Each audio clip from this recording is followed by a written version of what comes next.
With the region lock on Helldivers 2 mostly lifted, a ton of new people are playing, so I made a new player tutorial since a lot has changed after release, and I figured it'd be useful to talk about what the in-game tutorial doesn't cover anyway. First, you'll want to rebind the stratagem keys. They're default bound to your movement keys, or WASD on PC. I strongly recommend rebinding these to your up, right, left, down arrows, as it's easier to memorize, and at higher difficulty levels it is essential to call in stratagems while moving. Most of the player base plays at difficulty levels 9 and 10.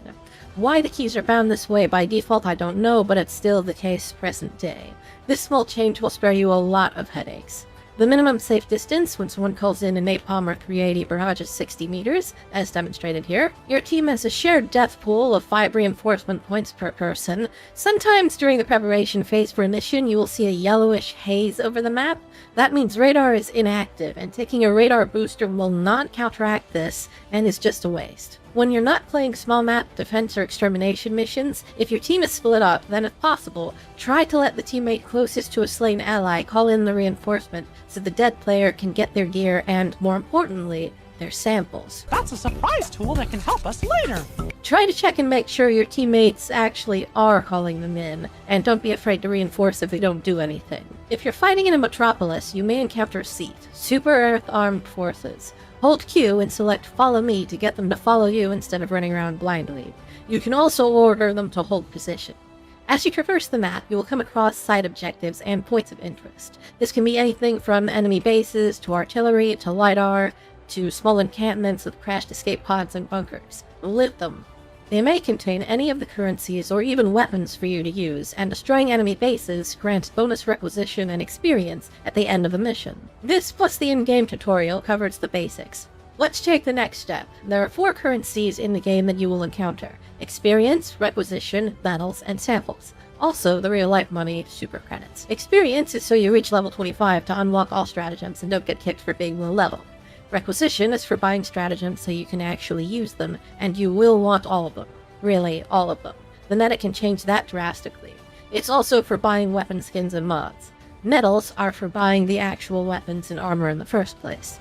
As a low-level player, XP, requisition, and medals are the currencies you need most immediately. The fastest way to grind these 3 is to go to the highest difficulty and do extermination missions. Thankfully, this now contributes to planetary capture, so you're not being useless to the warfront. Try to do your grinding on a planet that's actually important. When in doubt, go where the democracy station is. That's a surprise tool that can help us later! Experience points go all the way up to level 150, but you just get titles by your name. Requisition is capped at 50,000, so keep supporting capitalism and spending it. Common, rare, and super rare samples are capped at 500, 250, and 100 respectively, but we'll get to those soon. A new diver is required to complete an operation, that is, a mission or set of missions, in order to unlock the next difficulty level. But if you have a friend to join, you can play at their difficulty level. I strongly encourage this if you have the option, because enemies are also weaker at lower level, and you won't get as good habit building for what it takes to kill something if you're at low level consistently. If you don't have that option, then blast through difficulties as fast as you can. Helldivers is a very social game, so you may find help, and don't be afraid to ask on Reddit and the like. But it's important to know rewards at low levels are much lower than high level, across the board for all resources. So you'll want to reach at least difficulty 8 as fast as possible. It should take about 2 hours if you rush objectives.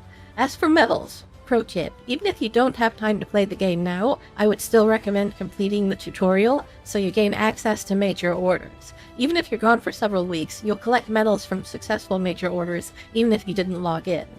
Well, now it's a good time to talk about war bonds and major orders. War bonds are like season passes, but without downsides. There's no time limit and you can buy and work on unlocking each at your own pace. Everything in a war bond is purchased with medals. Everything. Every single thing, no exceptions. All players start with a mega war bond that comes with the base game, the size of 3 normal war bonds. Medals are capped at 250, so remember to spend those too. War bonds are where most weapons and armors are unlocked, though there is an in-game store that sells armors, some weapons, and cosmetics for super credits. Super credits are purchased with real money, 300 come in each war bond, and it's sometimes found in-game, but it'll take a long time if you want to try to search for them the slow way. Aside from grinding medals with extermination missions, medals are usually awarded from completing major orders. As for what major orders are, well, Everyone wants to take what they can't have. these are orders issued by Super Earth High Command to the Helldivers to help defend democracy, Super Earth, and our way of life from those that wish to take from us. And the Helldiver community decides how best to follow through and accomplish the objectives, or at least most of them do. They're usually take or hold planets, complete operations, or kill enemies. To help facilitate this, some major orders are about building strategic assets.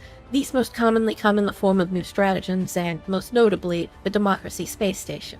The Democracy Station is a miniature Death Star. Helldivers vote on where to deploy it. All of this is easily communicated to you from exploring the interface, as well as the nature and mechanics of its active buffs. What isn't told to you at all anywhere is the passive buff. Whatever planet the station is orbiting has a 35% cooldown reduction on calling in mechs. This is from one of the aforementioned major orders for a strategic asset decision that was made a couple months ago, and there will probably be additional passives added in the future. The passive has no cost and is always online. The active buffs are for people that have no other use for samples in requisition to have something to spend it on, but you won't need to worry about that for a while. As a new player, you'll be using samples for upgrading your Super Destroyer. At time of recording, there are 30 upgrades to your destroyer that will help you in various different ways. What you unlock first and in what order is largely up to personal playstyle. However, it's worth noting most people rush to upgrade the Eagle Bay to level 3 for the extra call-in per rearm, upgrading the 500 kg bomb from 1 use to 2.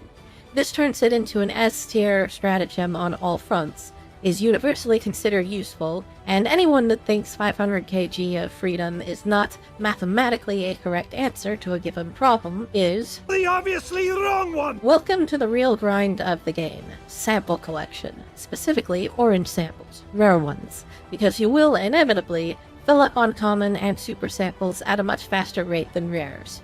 Rares tend to be found in those enemy bases that I mentioned earlier, and provide the real incentive to destroy them. Samples have to be extracted at the end of a mission. If they aren't carried onto the Pelican by a Helldiver, they don't count, and are the key motivation to watch your death counter and extract on time. At time of recording, the most efficient sample farming is on megacity missions and search and destroy missions at higher difficulty, though there was a now removed planetary defense mission that hopefully will make a comeback, which did allow you to farm them. And there you have it, all the basics needed to make you the Helldiver you were born to be. If you have any further questions, comments, or more tips, please leave a comment down below. I'm Jade, and I hope this has been helpful. See you next time! Mwah!